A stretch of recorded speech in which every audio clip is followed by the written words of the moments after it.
Bueno, ya estamos en vivo, me voy a ir poniendo un poco los auriculares. Así ahora escucho bien a nuestra invitada.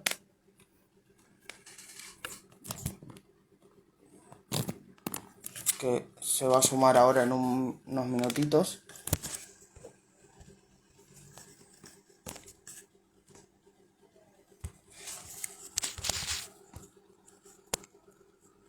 Ahí está, Rosita.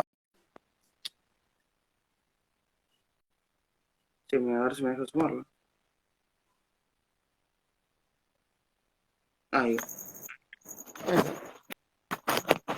Lo bueno es que, ¿sabes Hola qué? Lo Rosita, bueno, ¿cómo estás? espera, Estás al revés. no olvido de eso, que no es como Zoom. ¿Qué iba a decir? ¿Sabes lo bueno que tiene estar en un podcast y que hablando sobre Rosa Luxemburgo? ¿Qué? Que yo puedo decir cualquier boludez y nadie se va a enterar. Aproveché para decir esta hora que hay poca gente todavía. Exacto. Un saludo a profe vieja y zurda. Bro, un saludo. Y cuando me pregunten qué fuente, empezás a tirar disparates y decir cualquier otra cosa, empezás a inventar.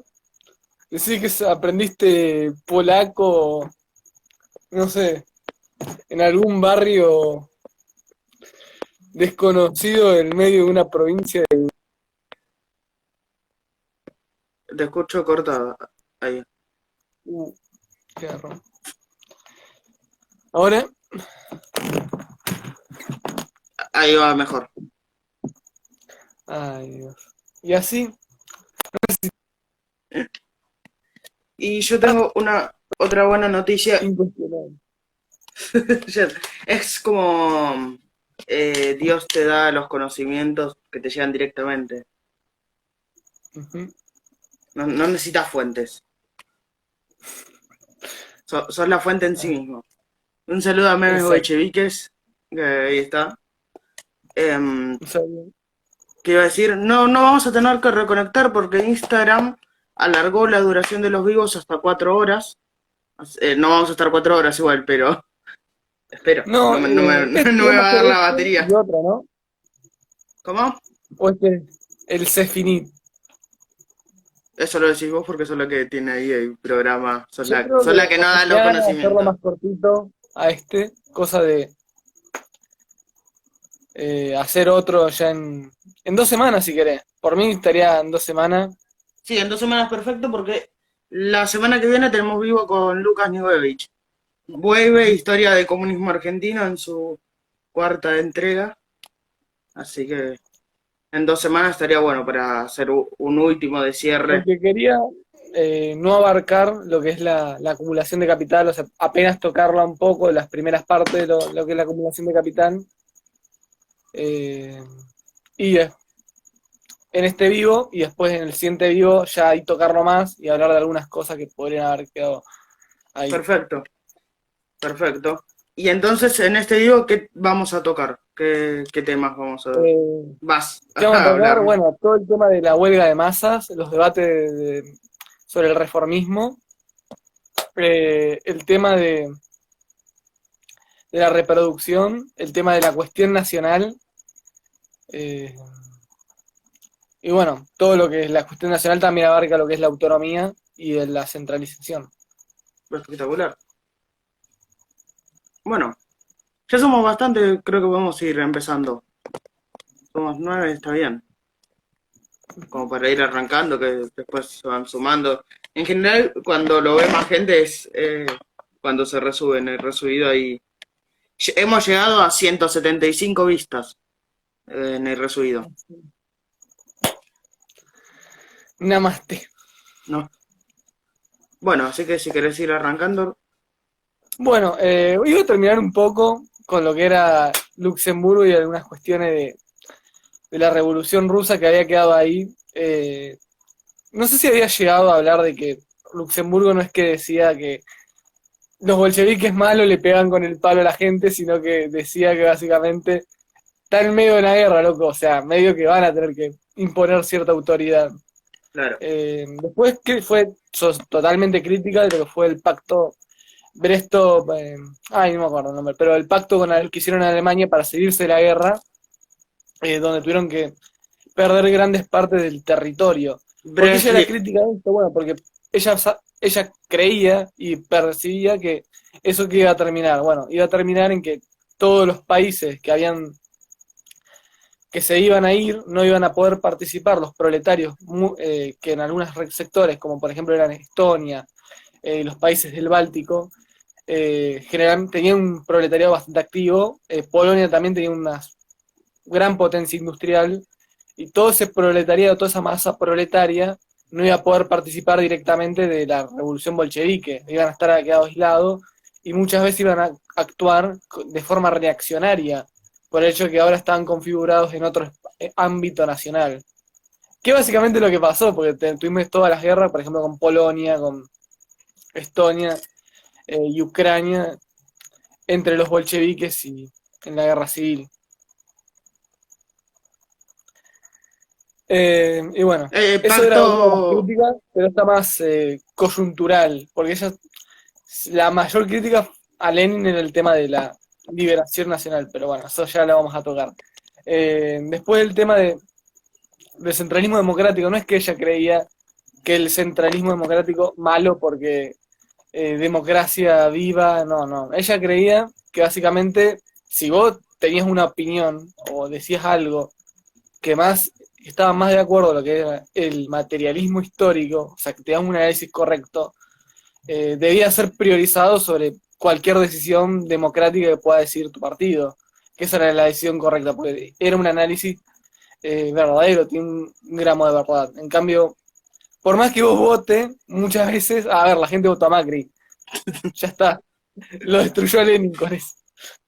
Pero bueno, básicamente su argumento era justamente, no había la necesidad de imponer bajo las formas democráticas esto, sino que tenía que imponerse, si bien sí tiene un ápice de defender la libertad de cierta forma individual de la opinión y la libertad de expresión, porque cada persona tenía que desarrollar en el seno del partido como su opinión personal para desarrollarla y mediante los debates, todo obviamente con cierta organicidad dentro de la estructura partidaria, pero tenía que tener cierto ápice y no ser simplemente repetir la línea partidaria, sino que la línea partidaria no tenía que ser algo sumamente basado en basado, básicamente. Ahí termina la frase. Tenía que seguir el materialismo histórico, tenía que tener un desarrollo, tenía que ser algo que pueda ser demostrable. Así que bueno, con eso termino más o menos lo que había quedado un poco de lado en el anterior, que eso era para el anterior. Así que ahora sí empezamos.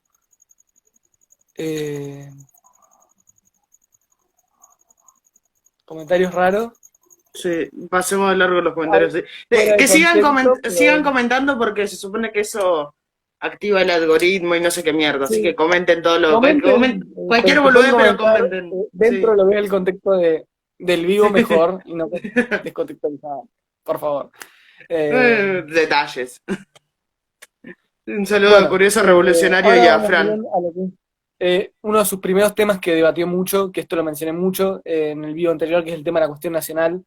Su primer debate va a ser con Wilhelm Liebknecht, como ya mencioné en el video anterior, sobre la cuestión nacional en Turquía. ¿Por qué en Turquía? Bueno, porque Turquía siempre se vio como el país, como un cadáver en Europa, como un país que estaba moribundo, lo que era el Imperio Otomano en ese momento, y se veía todos los procesos nacionales como procesos sumamente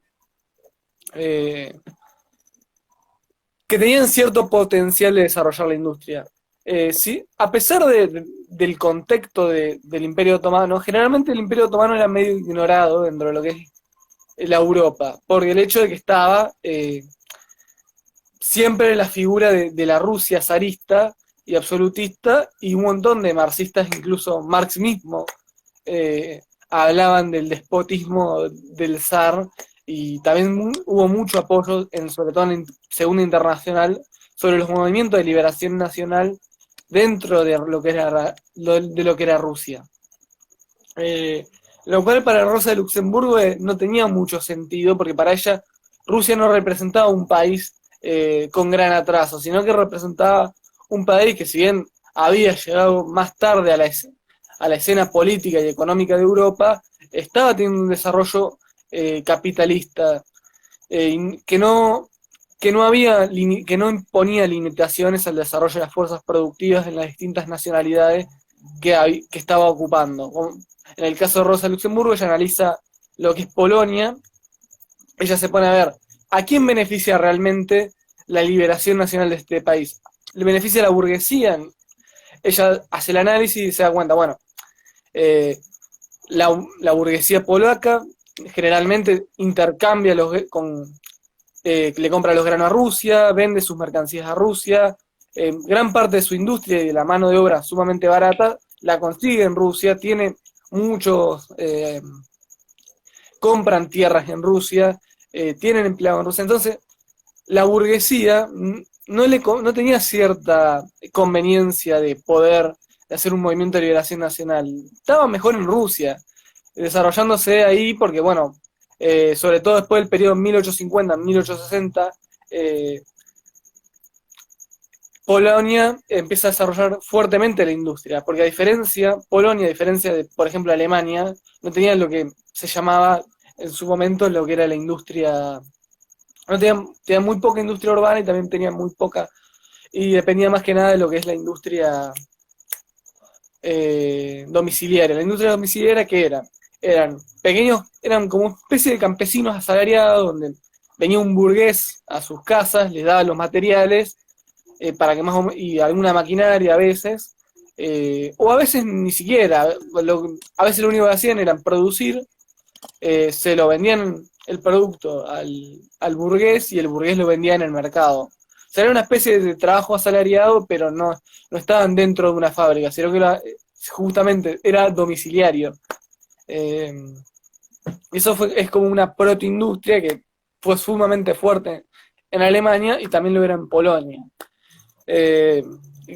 Esto hace que, bueno, básicamente Polonia tenga una mano de obra calificada para poder insertarse cuando se den los procesos de industrialización más fuertes, porque no es lo mismo un país que no tiene personas que ya están preparadas para hacer trabajo de manufacturero que, que personas que directamente, cuando vienen a la industria, ya es el primer contacto que tienen con ese tipo de trabajo. Entonces va a permitir que haya un gran desarrollo que, por ejemplo, en Rusia no existe, porque en Rusia generalmente lo que había era el campesinado simple y llanamente, o sea, gente que trabajaba totalmente de forma rural, agraria, para consumo propio y tenían que dar cierto parte de su producto para la renta o venderlo al mercado.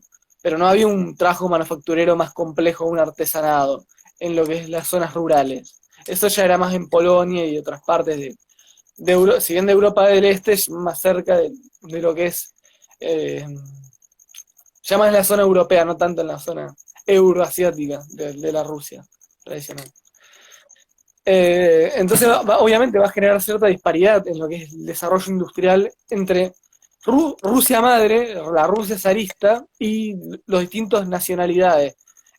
No hay que olvidarnos, ¿por qué Rosa de Luxemburgo está en contra de la liberación, de que se independicen estos países? Porque estos países no estaban siendo, de cierta forma, oprimidos en el sentido de que su desarrollo industrial estaba siendo inhibido por la Rusia zarista. No, tenía un desarrollo normal, incluso más alto que el de Rusia, nada más que Rusia, teniendo muchísimos más habitantes, teniendo muchísima potencia militar, podía subyugar, que es lo que históricamente pasó. Y también el hecho de tener centralización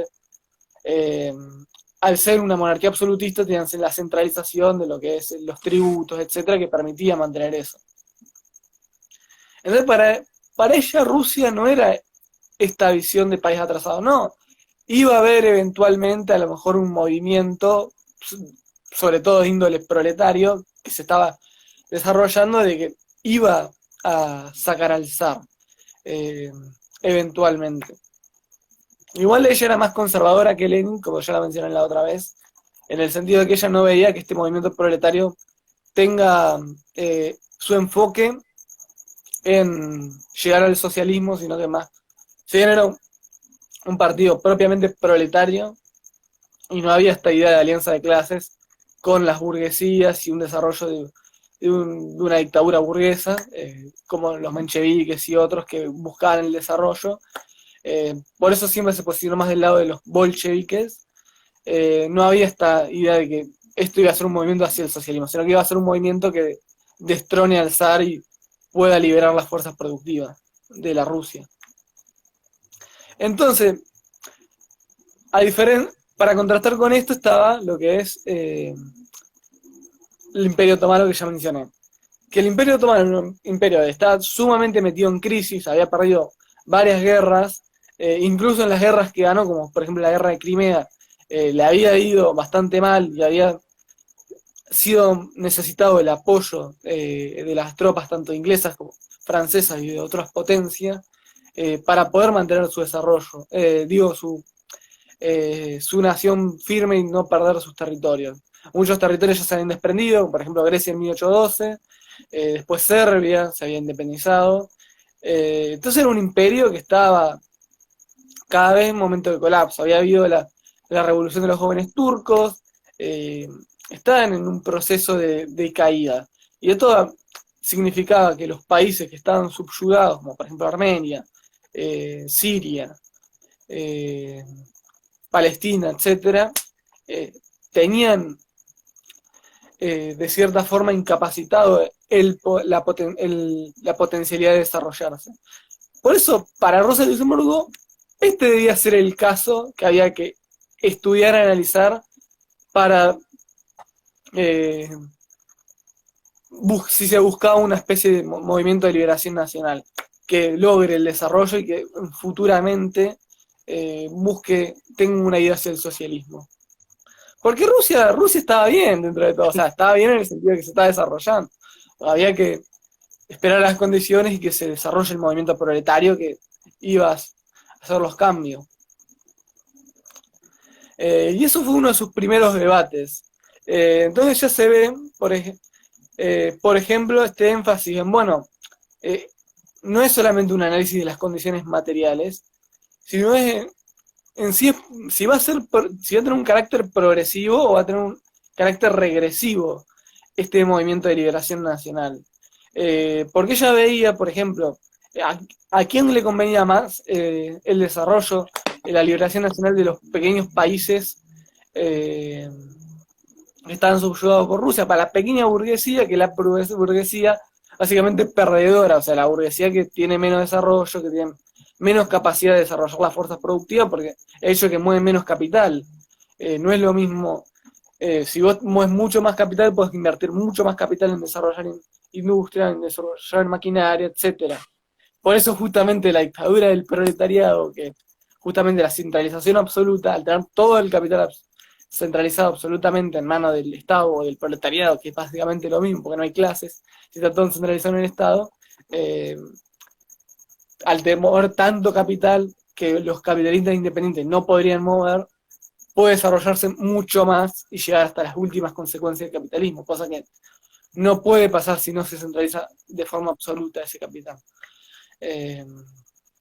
Y lo mismo pasa, y por eso justamente la centralización es parte necesaria. Entonces, un movimiento de liberación nacional en unos países como esto, ¿qué haría?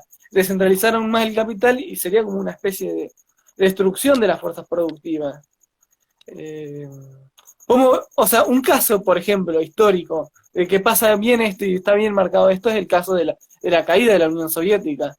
¿Qué pasó con la caída de la Unión Soviética? Todos esos capitales que estaban en manos del Estado y que si bien se habían desprendido algunos, la mayoría del capital de la sociedad estaba en manos del Estado. ¿Qué pasa cuando todos esos capitales empiezan a ir a manos privadas y a irse a los oligarcas, etcétera, de la población y no estar en manos de una sola entidad? Empieza a haber un proceso de caída, por ejemplo, del Producto Bruto Interno que ya caerá a la mitad, una caída de la productividad que nunca logra, una pobreza absoluta también, y una caída enorme de la calidad de vida de las personas. Entonces, en general, es un movimiento bastante regresivo.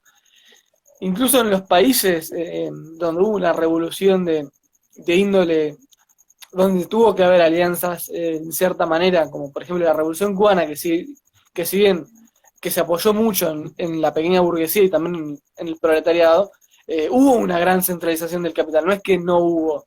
O sea, si bien hubo una cierta defensa de los pequeños productores y los pequeños capitalistas, también hubo una centralización enorme del capital. Lo cual, eso que hubo, por ejemplo, las mejoras de calidad de vida y el hecho de que Cuba pudiera tener, por ejemplo, la medicina que tiene a día de hoy. Eso hubiera sido imposible sin un capital centralizado en cierto grado. Pero bueno, entonces ese es el carácter que Rosa Luxemburgo enfatiza. Si el movimiento de liberación nacional va a ser progresivo o va a ser regresivo. O sea, si bien, o sea, el carácter de los intereses de la clase obrera en un momento específico, si bien no es que no eran importantes, obviamente Rosa Luxemburgo, sobre todo cuando lleguemos a Reforma y Revolución, va a enfatizar mucho este carácter, pero también que había que ir a una visión de más escala, porque obviamente el proletariado en cierta forma se beneficia de la pequeña burguesía que puede generar empleo, etcétera, etcétera, en el momento inmediato. Un montón de procesos y movimientos nacionalistas enfatizan la alianza de clase entre los pequeños productores y la pequeña burguesía, y el proletariado justamente porque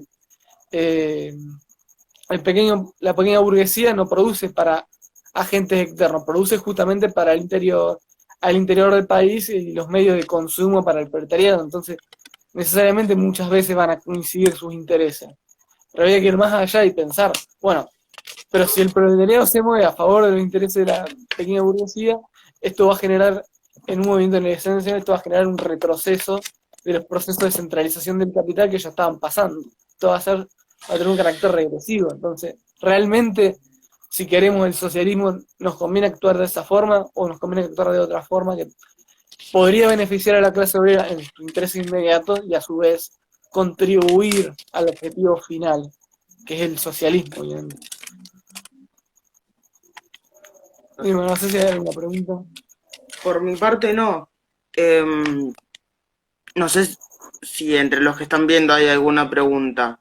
Yo lo que sí quiero hacer es un par de menciones. Creo que el pacto que te referiste al principio de todo es el tema del pacto de Alemania-Rusia para finalizar la guerra. Si no me equivoco, se llamaba Brest-Litovsk. Creo que era Sí. así. Y después, uno puso en un comentario qué opinan del imperialismo yanqui, ahora no lo encuentro. Con lo que dijo Rosa al principio del video, las preguntas que traten sobre el tema que estamos hablando, que es el tema de Rosa Luxemburgo y sus aportes teóricos. Sobre el tema del imperialismo yanqui ya vamos a hablar en otro vivo. Hay videos también. Del podcast lo mencionamos muchas veces. El tema, bueno, ya estamos puedo recomendar el video que hicimos con Rosa sobre el tema de las cárceles para inmigrantes y las violaciones de derechos humanos de ahí, y que también tocamos medio refilado en el tema del imperialismo. Todo eso lo pueden encontrar en YouTube. No sé, bueno. No sé si querés seguir porque preguntas no veo. Bueno, ahora vamos a ir a lo que es el punto más famoso de Rosa Luxemburgo, que es el tema de la reforma y revolución. Muchas personas piensan que, exactamente, que Rosa Luxemburgo supuestamente ven el título y dice, no, va a dedicar por una revolución absoluta y que el rechazo a cualquier tipo de compromiso. Bueno, es totalmente una posición contraria a la que tenía Rosa Luxemburgo. Sí, lo estaba repasando para este video y sí, o sea, no lo terminé, lamentablemente no llegué, pero sí, da igual. Cuando justamente lo que Rosa Luxemburgo ve es que justamente los intereses inmediatos son muy importantes, este tipo de reformas que se pueden dar en el plano del capitalismo, pero tienen que tener un objetivo final, que es la revolución, no pueden ser solamente el objetivo inmediato, y que es lo que muchos partidos terminan envisionando esto, reforma constante, en vez de y lo ven eso como el objetivo en sí mismo, cuando realmente lo que se busca a través de esta reforma, por ejemplo, es trabajar sobre los intereses de la clase obrera para poder, de cierta forma, no solamente generar las condiciones para luego cosas, sino también traer gente, traer a las masas hacia los partidos. de las clases obreras, representar a los intereses de las masas. Nadie va a querer ir a un partido que no le va a asegurar el pan mañana. Así que ese es más o menos el punto general, pero siempre tiene que haber un segundo. Pero siempre tiene que haber idea final de la organización. Dame un segundo. Sí, tranquilo.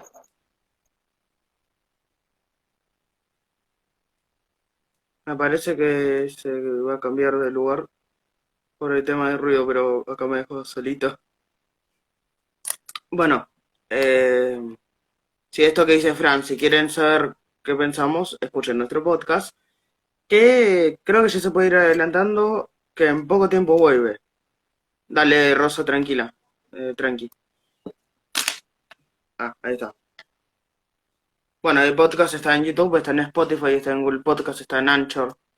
En todos lados lo tienen al podcast nuestro. ¿Todo bien? Ahí está. Así. Ahí está. Dale.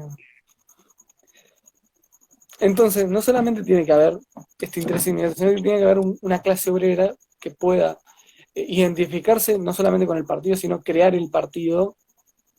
Volvemos a decir, crear el partido, organizar el partido, representar sus intereses inmediatos para poder garantizar la reproducción de la clase obrera misma. Porque, a ver, si vos en un salario, básicamente, que cae siempre su valor, no podrías asegurar la reproducción misma de la clase obrera, entonces es necesaria siempre la lucha de clases. Porque hay que siempre pensar de que por la existencia de la población de reserva y todo eso, siempre el valor de la fuerza de trabajo va a estar por debajo, o sea, se va a vender por debajo de su valor. Entonces, por eso es necesario siempre la lucha de clases.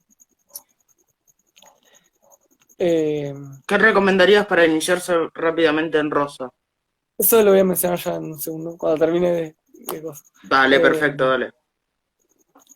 Entonces, es una mercancía más la fuerza de trabajo. Y como toda mercancía, compite en el mercado. Y la mejor forma, y la forma de realizar la lucha de clases es, por ejemplo, si todas las personas, si una gran cantidad de la clase obrera agarran y deciden vender o no vender su fuerza de trabajo. Si los capitalistas no pueden comprar la fuerza de trabajo, no pueden reproducir el capital, no pueden hacer un montón de cosas, entonces necesariamente están forzados a comprarla. Y si un montón de la clase obrera decide, por ejemplo, no venderla o venderla, eso va a afectar el valor. Organizarse para venderla de cierta forma, por ejemplo, a través de un sindicato, a través de que no haya leyes de despido, eso obviamente van a afectar de cómo se pueda vender. Porque si Secretaría de demanda que una gran cantidad de la clase obrera, o sea, que prácticamente no haya fuerza de reserva, o sea, que haya o sea, siempre que hay poca cantidad de población de reserva, el valor de la fuerza de trabajo va a aumentar, porque eso también depende generalmente y muchas veces de la lucha de clases, en el sentido de que, bueno, si vos estás forzado a contratar más obreros de los que deberías, generar más capital y valorarlo más, y estás obligado a no poder despedirlo, vas a estar también forzado, no vas a tener tantas opciones a la hora de pagarle menos, porque no vas a poder encontrar un reemplazo, no vas a poder echarlo así nomás, despedirlo o sacarlo, no vas a poder desvalorizar parte de lo que es el valor de esa fuerza de trabajo. Eso todo es como una mercancía más, o sea, si vos cuando sube la oferta de una mercancía, esa mercancía recibe más valor de lo que eh, de lo que tiene. Y cuando hay muy poca oferta por esa mercancía, la mercancía se valoriza por menos. Lo mismo pasa a través de la lucha de clases, pasa lo mismo con la fuerza de trabajo. Entonces siempre hay que tener en cuenta esto a la hora de la lucha de clases y la organización política también de la clase obrera. Como introducción a Rosa de Luxemburgo recomiendo mucho lo que es Reforma y Revolución, obviamente que estamos hablando de eso. La cuestión nacional, porque es un trabajo que abarca un montón de aspectos de la vida, huelga de masas y lo que es el desarrollo industrial de Polonia, que hace su desarrollo histórico de cómo se va desarrollando la industria polaca. Y también habla de qué clases beneficia, que hablamos ya de cómo es la pequeña burguesía y no la burguesía la que se beneficia de este desarrollo. En fin, entonces, estamos hablando de lucha de clases y de la venta de la mercancía, pero a ver, como toda mercancía, va a haber periodos y va a ser muy coyuntural el hecho de que una mercancía tenga mucha oferta y muy poca demanda. Entonces, siempre estar peleando por más o menos controlar de forma directa o indirecta mediante la organización de la clase obrera a través de sindicatos y otras formas de organizaciones, va a tener sus limitantes en la coyuntura. A ver, en medio de una crisis, por más sindicatos que haya muchas veces, la empresa puede quebrar o puede haber despidos, un montón de cosas pueden pasar que van a afectar el valor de la fuerza de trabajo. No puede quedarse ahí la organización de la clase obrera. Es el primer paso. Por la misma función de la lucha entre todas las mercancías. El capitalismo es una guerra entre todas las mercancías, entre capitalista y capitalista y entre el proletariado y la burguesía. Entonces, si es muy coyuntural, si es solamente desarrollo de periodos históricos específicos, no puede desarrollarse en más allá. Tiene que haber una organización política, tiene que haber una organización propiamente política que busque centralizar el capital total de la sociedad. Muchos movimientos reformistas apoyan cierta centralización en ciertas áreas que benefician los intereses inmediatos de la clase obrera. Pero eso se quedan ahí nomás, o sea, no buscan la centralización total de ese capital, buscan la centralización de pequeñas partes. Por ejemplo, un buen ejemplo sería la nacionalización del sistema público, que es un avance, pero siempre está limitado, ¿no? O sea, puede tranquilamente pasar en un gobierno burgués como era el de Bismarck, que Engels se lo menciona mucho, dice que si la propiedad estatal es socialismo, entonces Bismarck es el más grande de todos los socialistas, burlándose un poco de la socialdemocracia alemana de esa época. Entonces, esta lucha de que hace la clase obrera para centralizar el capital nace en parte para poder, justamente como un desarrollo de esas organizaciones políticas que en su origen sí tenían intereses inmediatos y siguen teniendo que responder a intereses inmediatos. Y obviamente la centralización absoluta del capital sigue teniendo los problemas y las dificultades que tiene todo el problema de la acumulación capitalista. Las crisis, haya o no centralización absoluta del capital, van a existir igual. La Unión Soviética, si bien no tuvo una crisis profunda hasta bien fines, tuvo un momento de estancamiento, tuvo retrocesos y tuvo un montón de cosas y periodos. China, por ejemplo, cuando hizo el gran salto adelante, tuvo una caída enorme, por ejemplo, debido a ciertos factores. Entonces, el movimiento reformista siempre se enfoca en esta coyuntural que queda ahí nomás. Entonces, pero para poder desarrollar políticamente una organización que pueda centralizar el capital, necesitas sí o sí que esa fuerza de trabajo pueda reproducirse, pueda seguir existiendo. Esto Rosa Luxemburgo lo va a mencionar mucho en acumulación de capital, que habla sobre la reproducción. ¿Por qué se da la reproducción? Por la necesidad misma del desarrollo de las fuerzas productivas que necesitan cierta planificación. Porque, a ver, una maquinaria, si vos no planificás para, por ejemplo, seguir produciendo, seguir haciendo un montón de cosas, eventualmente se va a romper. Y si vos desarrollaste los capitales, etcétera, para poder reemplazar a futuro esa maquinaria, no vas todo el desarrollo de la fuerza productiva se cae de cierta forma. Entonces, el desarrollo mismo de las fuerzas productivas lleva a la reproducción. Y esto también, la clase obrera misma le pasa esto. Si la fuerza necesita reproducirse constantemente, porque ¿qué pasa si no se reproduce la clase obrera? Por ejemplo, mediante la comida, o sea, necesitan comprar esos alimentos, porque yo creo que la gente, si no come, se muere. Entonces, seriamente la lucha de clase por mejoras salariales, etcétera, es necesaria, incluso si se busca la centralización absoluta. Simplemente decir, bueno, nosotros somos revolucionarios y no luchar en estas luchas inmediatas, evita, por ejemplo, que la clase obrera pueda obtener más parte, obtener su valor de la fuerza de trabajo y no pueda reproducirse. Y no solamente reproducción en el sentido de, bueno, puedo comer, sino también, por ejemplo, de ciertos trabajos. ¿Qué diría Rosa sobre México argentino en torno a lo que has mencionado? Pregunta complicada, siempre es complicado Sí. hacer ese tipo de análisis de qué pensaría sobre, pero si la querés responder te la dejo ahí. Eh, Eso voy a ver después, voy a esperar un rato. Dale, dale. Entonces, por ejemplo, un maestro constantemente tiene que, por ejemplo, eh, informarse, educarse, etcétera, planificar las clases, reproducirse mentalmente.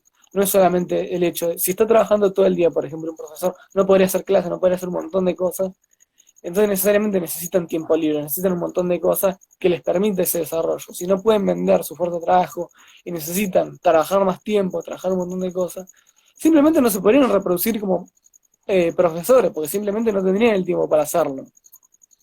Exacto. Eso pasa con gran parte de las carreras que necesitan cierto desarrollo intelectual. ¿Por qué en los periodos donde había eh, el desarrollo industrial, donde era todo más o menos trabajos simples, donde industriales había menos tiempo, la gente tenía menos tiempo libre? Porque justamente por el tipo de trabajo que hacían requerían menos tiempo libre para reproducirse mentalmente, de cierta forma. También lo mismo pasa con la educación. La educación generalmente se ha extendido los periodos en los que la gente estudia. Antes, en el siglo pasado, se requería la educación primaria solamente para acceder a un trabajo. A día de hoy, generalmente, si no tenés un título terciario o universitario, muchas veces no encuentras un trabajo. O tus posibilidades son sumamente limitadas a la hora de conseguir un trabajo.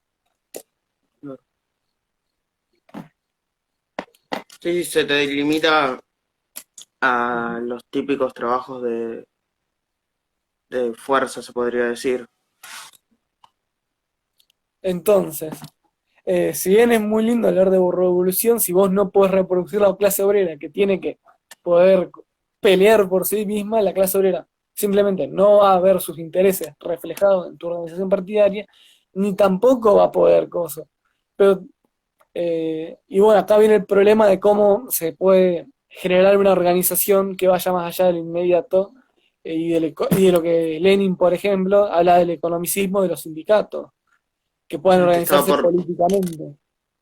te estaba por mencionar eso, justamente. Eh, por, por eso, por ejemplo, Luxemburgo quería que los sindicatos no actúen de forma independiente y tengan una organización libre, sino que sean totalmente subordinados a la organización partidaria. Eh, por el hecho de que tenés que ir más allá y a su vez necesitan los sindicatos. Los sindicatos en Alemania generalmente estaban, el principal partido que controlaba los sindicatos de Alemania era el Partido Socialdemócrata Alemán de Rosa Luxemburgo. Y justamente mucha de esta organización sindical es justamente la organización que va a defender al reformismo, porque justamente están en esta lucha economicista que no va más allá.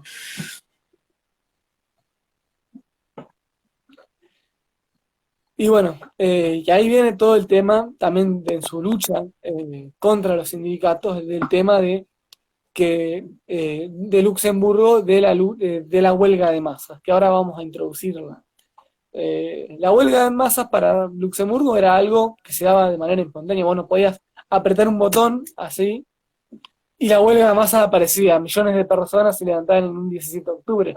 Por ejemplo, el caso del 17 de octubre, que ya que lo menciono, eh, la gente salió de forma espontánea muchas veces, no haciéndole caso a sus sindicalistas que decían, bueno, hay que esperar, etcétera. Historia para millennials tiene un buen video sobre este tema. Iba a decir, Historia para Millennials cuenta que era el 18 de octubre, si no me equivoco, la movilización, no me sale la palabra. Justamente, entonces, ante esta situación de espontaneidad, un partido no puede quedarse los brazos cruzados, atarse y decir, bueno, esto es espontáneo, nosotros no podemos hacer nada, nos quedamos espectadores. O también no pueden decir, bueno, verse como la vanguardia iluminada que dice, bueno, nosotros organizamos este coso y le dijimos, no, tienen que más o menos acercarse de forma, ofrecer un programa a las masas y ofrecer una cierta forma de que puedan expresar sus demandas de forma programática y organizada dentro, o sea, tratar de cierta forma actuar como la dirigencia del movimiento. Por ejemplo, en el caso de la Revolución de Octubre, empezó por actos de violencia espontánea, de ciertas movilizaciones espontáneas, huelgas espontáneas, que el partido bolchevique supo aprovechar y supo dar a luz. Y esto va a ser algo que va a tener mucha contingencia en su partido, porque muchos de su partido van a ver, bueno, nosotros controlamos los sindicatos, controlamos todo esto, nosotros deberíamos decir, bueno, sindicatos, vayan, salgan a la huelga, manden a la huelga. Es más, los mismos sindicalistas tienen esa posición, de que los dirigentes sindicales aprieten el botón y las masas salgan a protestar. Lo cual a Rosa Luxemburgo le pareció un disparate, absolutamente. Pero tampoco es que, como muchos caracterizan, una espontaneidad absoluta de, bueno, vamos, apoyamos la huelga de masas y ya está. No, tenía que haber una organización. Había mucho énfasis en la organización, porque ella veía, por ejemplo, este espontaneísmo que surgía como una característica del poco desarrollo, tanto organizativo como teórico e intelectual, de la misma clase obrera, que no podía organizarse de forma programática para que estas demandas, que como justamente hablé, no sean solamente demandas inmediatas que mañana puedan irse, como por ejemplo, los salarios pueden subir hoy, pero mañana pueden caer tranquilamente, como con la inflación, por ejemplo. Entonces, el partido no quedaba subordinado a la huelga de masas, sino que tenía que actuar dentro de este contexto, analizar el contexto, organizar a las masas, decirlo, bueno, vamos por acá, vamos por ahí, hacemos esto. No podía ni pararse por encima de estas, ni tampoco podía separarse de estas y abandonarlos a su destino, porque nunca iban a llegar a hacer nada más que movimientos espontáneos que se difumen en la bruma, para así decirlo. Y bueno, ahora yendo al último tema, que es el tema de la centralización y autonomía. Muchos anarquistas, vamos a decirlo, ya está, o sea, ya vamos a tirar el bombazo. Lo dijiste. Hablan mucho de esta idea de la descentralización absoluta, de la democracia de cierta forma abstracta, de que los planes económicos, por ejemplo, tienen que ser la forma más descentralizada posible, etc. Y caen en esta idea de que la autonomía, esta idea de localidad, por ejemplo, es algo totalmente opuesto y de cierta forma contradictorio de lo que es la centralización. Cuando la centralización y la autonomía pueden ser tranquilamente dos formas que se desarrolla un mismo proceso. Por ejemplo, dentro de un Estado nacional, como es el argentino, si bien en gran parte está centralizada, por ejemplo, en lo que es el Gran Buenos Aires, las provincias tienen un montón de autonomía en el sentido de qué deciden, qué cosa. Y esto en parte para el hecho de, bueno, y sin embargo hay un Estado nacional que tiene un poder por encima, que centraliza de cierta forma el poder, que está por encima. Esta autonomía de las provincias no está sobrepasada por la nación, ni la nación eh, por, por las provincias. Tienen... Se me cortó a mí, ¿no? O-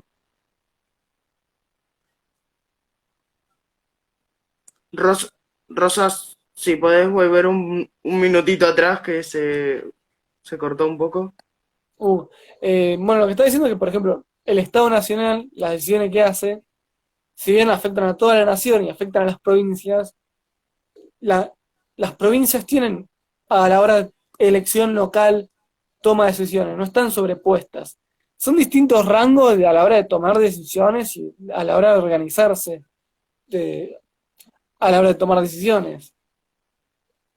Lo cual es muy importante analizar. Son distintas formas. Por ejemplo, se puede ver como, por ejemplo, el Estado Nacional como el universal, en cierta forma, o sea, y de cierta forma como las particularidades de lo que serían las provincias, que obviamente no son lo mismo, no está totalmente centralizado que se difumina el Estado Nacional, o sea, una decisión del Estado Nacional afecta tajantemente y se aplica de la misma forma en todas las provincias, sino que cada provincia, por ejemplo, con el tema de la pandemia, sí, la nación fue la que declaró el Estado el hecho del aislamiento, un montón de cosas, pero las provincias son las que organizan eso, toman las decisiones, tienen autonomía a la hora de tomar Claro, decisiones. con lo que más lo podemos ver, creo yo, ahora en este momento es con el tema de la campaña de vacunación. Sí, Yo soy de La que cada vez Matanza, haciendo estoy, cualquier cruzo cosa, la como gente, siempre dice. claro, yo cruzo la General Paz para Capital y es un desastre. Perdón, siempre le tengo que pegar a la Como reta, así siempre. que nada. Te- Digamos la En verdad, fin. como siempre. O sea, no puede ser que una provincia, que una ciudad con la misma población de Madrid y que recibe el doble de fondos que Madrid, no pueda combatir un poco la pobreza. Dejamos joder. Yo tiro eso ahí, la bomba, pero bueno. Eh, el caso que más toma Rosa Luxemburgo es el caso de la acumulación de capitales. Vos necesitas, por ejemplo, una empresa, digamos Coca-Cola. Coca-Cola no simplemente agarra y exporta las Coca-Colas a todo el mundo, sino que tiene distribuidoras, ciertos locales o incluso empresas en las distintas naciones que producen Coca-Cola y que toman decisiones a nivel local, que analizan, que tienen cierta autonomía. Si bien Coca-Cola es una sola empresa, un solo capital, bueno, poner entre comillas, porque hay muchas empresas que toman el nombre de Coca-Cola, pero bueno, imaginémonos que lo es. Imaginémonos. Eh, ¿Qué pasa? Estas pequeñas sucursales tienen a la hora de tomar decisiones. ¿Y por qué lo hacen? Porque justamente hace que sean más eficientes a la hora de tomar decisiones y poder valorizar el capital. Porque, a ver, ¿qué busca hacer el capital? Poder valorizar la plusvalía. Si vos no podés satisfacer las demandas, o sea, producir bienes de uso que satisfagan alguna necesidad, nunca vas a poder lograr de cierta forma valorizar esa plusvalía y poder reproducir el círculo de acumulación capitalista. Entonces necesitas cierta autonomía, no puedes simplemente tirar la plata y esperar que cosas pasen. Es siempre necesaria esta autonomía. Lo mismo se puede ver en los gobiernos. Por ejemplo, si bien Marx hablaba de la centralización, por ejemplo, eh, del Estado en manos cosas, veía como ejemplo, por ejemplo, de un Estado que podía ser, de cierta forma, un modelo al Estado estadounidense que, con su forma republicana, que tenía un centralismo, pero tenía eh, lo que sería acá intendentes, gobernadores, etcétera, elegidos de forma democrática que tenían cierta autonomía. Y a la vez teniendo un Estado centralizado. Eso era como el ejemplo que tomaba un ejemplo de una república que a la hora de ser tomada el poder proletario podía convertirse fácilmente. ¿A qué me refiero con esto? O sea, que si el proletariado tomaba, tomaba el poder en, por ejemplo, Estados Unidos, o un país que tenga esa forma de gobierno, le era más fácil a la hora de centralizar el capital, hacer las transformaciones necesarias para constituirse como una dictadura proletaria. La Unión Soviética es misma toma mucho de la Constitución estadounidense en un montón de cosas. Pero bueno, en el tema de las naciones, etcétera, que funcionan de cierta forma como Estado, con cierta autonomía, por demás. Lenin también hace referencia a Estados Unidos y lo contrasta, como por ejemplo con el caso que tomaban muchos anarquistas en la época de Proudhon, que era el caso suizo, donde todos los cantones eh, tenían una autonomía que sobrepasaba la autonomía nacional, digo, la nación, o sea, y cada cantón termina compitiendo con los otros y centralizando de cierta forma los capitales en un cantón específico. O sea, tenías cantones mucho más ricos que los otros. Y había todas estas diferenciaciones que se creaban por el mismo desarrollo eh, de esta autonomía que no tenía un centralismo en un Estado nacional, constituido como sería una forma republicana. Entonces la autonomía para lo único que funcionaba era justamente para lograr poder administrar y lograr que la centralización del capital sea más efectiva. En el caso de la Unión Soviética, por ejemplo, ya que estamos acá en un caso donde hubo centralización absoluta del capital, lo que pasaba muchas veces es que al tener una burocracia tan constituida y no tener, y cuando fueron perdiendo sobre todo más poder en lo que sería la administración soviética, local, etcétera, por este plan económico centralizado, terminó siendo bastante ineficiente a la hora de poder eh, distribuir los recursos, tenían gran cantidad de productos. Lo que pasaba en la Unión Soviética no es que la gente se cagaba de hambre, el problema es que producían más de lo que necesitaban, o sea, en cierta forma producían ciertos valores de uso que no necesitaban o ciertos valores de uso que necesitaban no se producían por la ineficiencia de cierta forma de la economía que se fue desarrollando, no es que pasó siempre fue ineficiente y todo. Y obviamente una economía capitalista clásica, entre comillas, donde hay producción de capitalistas individuales, es mucho más ineficiente a la hora. Podemos ver ejemplos, un montón de ejemplos de, por ejemplo, compañías tirando a la basura cientos o miles de productos porque les sale más barato tirarlos eh, que ir y donarlos, por ejemplo. No me acuerdo, no me acuerdo, había un ejemplo paradigmático que se habían tirado como 15 millones de toneladas de comida. No me acuerdo en qué país, pero eso es uno de los tantos casos que eso pasa. Bueno, Eh, pasa también con los McDonald's, que se Ujú. tiran lo que es las obras, se tiran, básicamente. Pues O sea, justamente es simplemente más barato tirarlo que, por ejemplo, claro. agarrar, conseguir un camión para distribuirlo, un montón de cosas. Así. En Estados Unidos, gracias, Mari. Emilito, en el chat. Pero bueno, y justamente, bueno, también esto también tiene que ver con el hecho de, ya que lo vamos relacionando con su apoyo a la democracia, de cierta forma. Porque ¿qué pasa en la democracia? Vos tenés ciertas unidades, tenés ciertos capitales individuales, o sea, eh, cada individuo tiene una fracción de la fuerza productiva total de la sociedad. Y cierto que obviamente tiene características sociales e individuales. Porque obviamente creo que todos somos individuos, creo yo.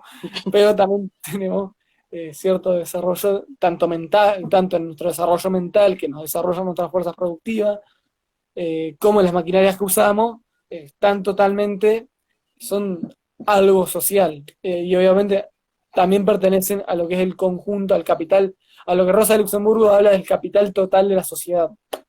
Que en realidad es una idea que Rosa de Luxemburgo atribuye a Quesnay, que es uno de los primeros fisiócratas eh, que hace lo que es la tabla. Eh,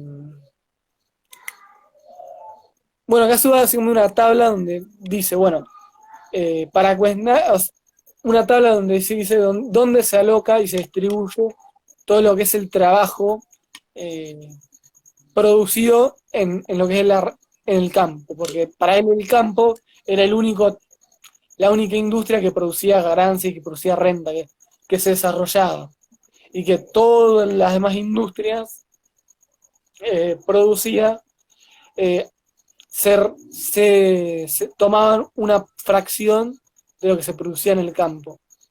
Cuando hablo de producción en el campo no hablo de los terratenientes, sino hablo de los trabajadores y los pequeños productores, etcétera.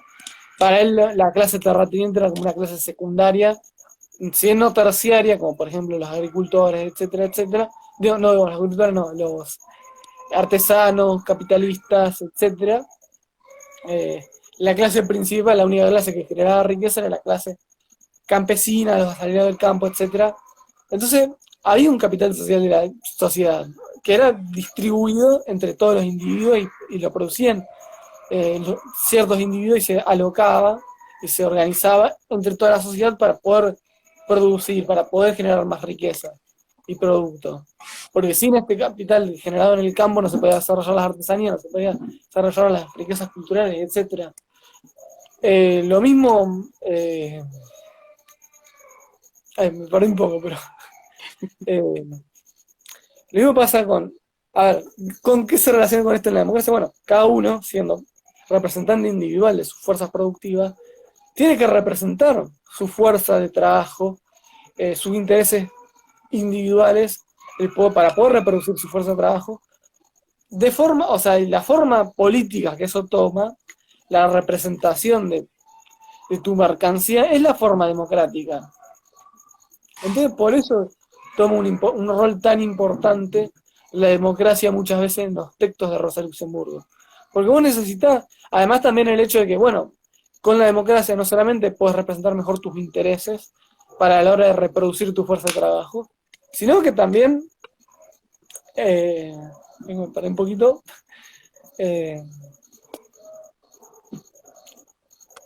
Bueno, con la democracia se come, se vive y se educa, diría Alfonsín.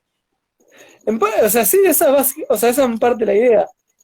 También sí, o sea, también en el sentido de que se educa, que tiene un cierto aspecto liberador, también, esto es lo que iba a referir, que la democracia, al representar tu fuerza de trabajo individual, también hacía que sea más eficiente, que daba autonomía, y podía representar mejor y poder que se realice el capital social individual, y se realice los valores producidos por la sociedad de mejor manera, porque por ejemplo, si vos no sabes qué individuo más o menos quiere, qué desarrollo productivo quiere, tenés muchas situaciones donde se produce productos que no satisfacen bienes útiles, y no se pueden realizar los valores, tenés bienes que son producidos por menos de lo que se necesita y terminan atribuyéndose mayor valor de lo que realmente generaron, etc. Y justamente, ¿qué es el socialismo? Sino más que nada la unidad de la producción y el consumo. Entonces, justamente, necesitas el desarrollo de esta democracia a su máxima extensión para poder desarrollar esto, de cierta manera, de poder representar tu fuerza de trabajo, poder ser más eficiente y poder desarrollar también la fuerza productiva, porque si no se realiza el capital, no podés tampoco hacer las reinversiones, no podés, por ejemplo, reponer la maquinaria que se va rompiendo año a año.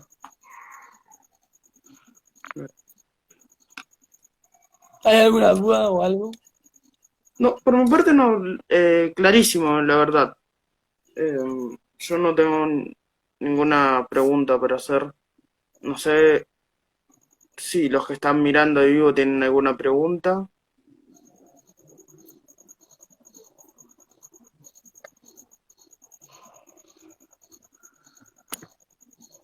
Calle ahora. No, ahora. Hable ahora o calle para siempre. Ahí está. Ahí ahora calle para siempre.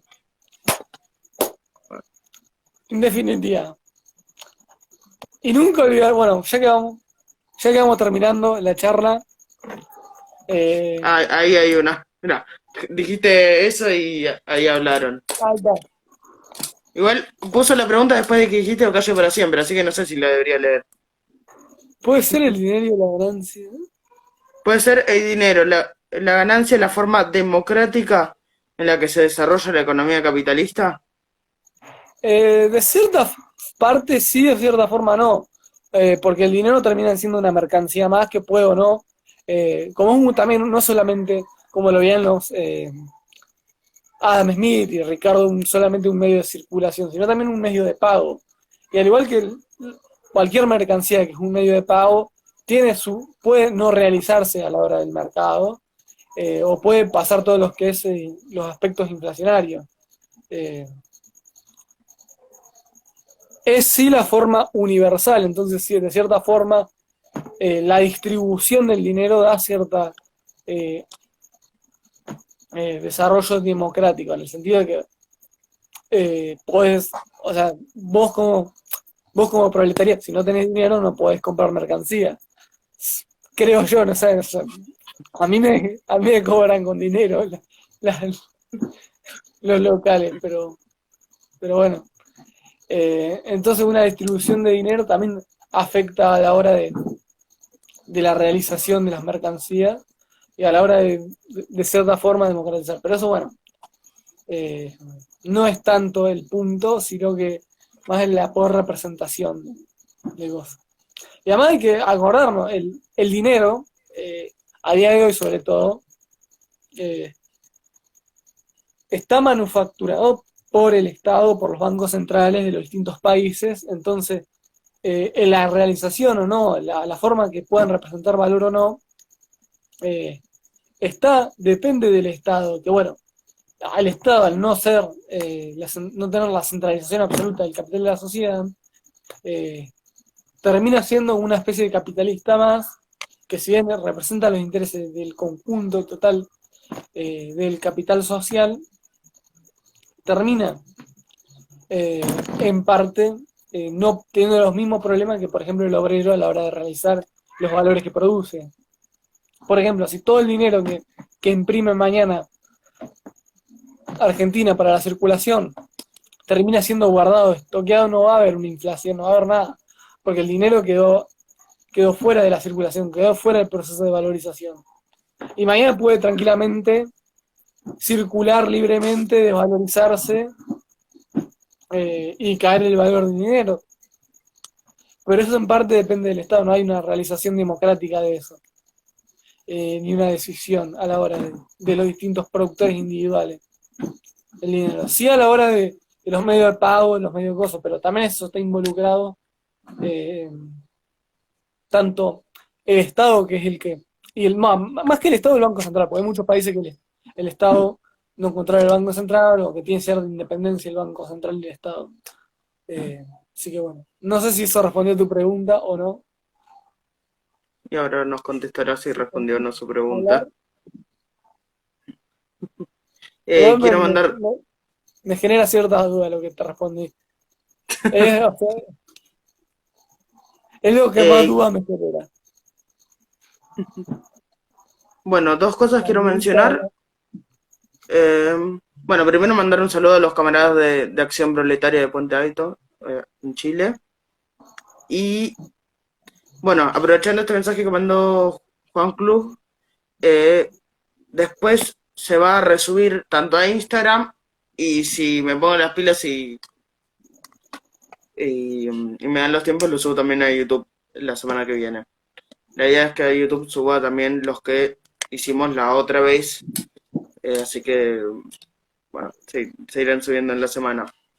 bueno, ahí Pero, respondió. ah, La ganancia como medidora de los intereses.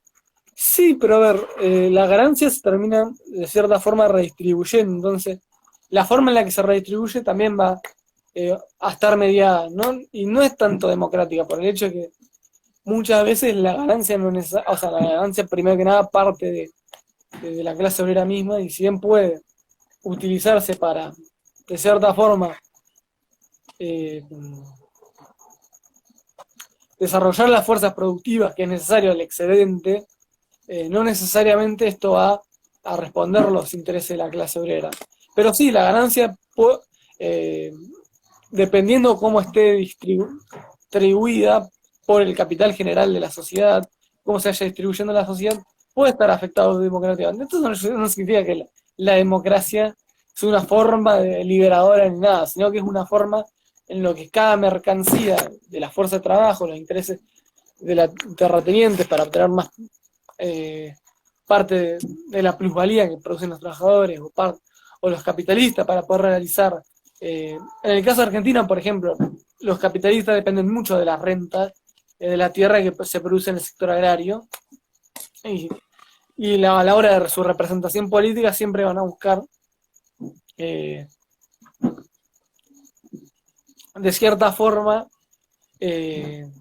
obviamente están atrincherados, porque si no hay, digo, alineados los intereses de los capitalistas con los intereses de los terratenientes, por el hecho de que si los terratenientes no producen esa plusvalía extraordinaria por la renta de la tierra, no van a obtener esas ganancias en Argentina